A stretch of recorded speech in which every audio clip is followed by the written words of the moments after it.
కడపలో విద్యుత్ షాక్ తో విద్యార్థి మృతి కలకలం రేపింది. బెల్లమండి వీధిలోని ఇంటర్నేషనల్ కళ్యాణ మండపం దగ్గర తెగిపడిన విద్యుత్ వైర్లు తగిలి ఒక విద్యార్థి చనిపోగా మరో విద్యార్థి తీవ్ర గాయాలతో రిమ్స్ ప్రభుత్వ ఆసుపత్రిలో చికిత్స పొందుతున్నాడు. ప్రస్తుతం ఆ విద్యార్థి ఆరోగ్య పరిస్థితి కూడా విషమంగా ఉన్నట్టు తెలుస్తోంది.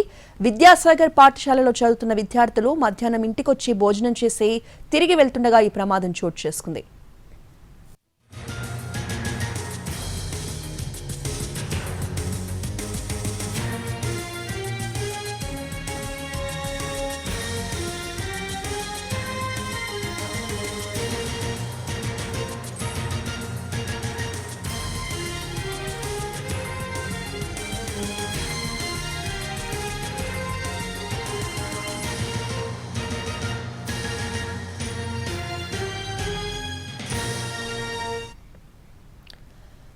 కడపలో విద్యుత్ షాక్ తో విద్యార్థి మృతి కలకలం రేపింది.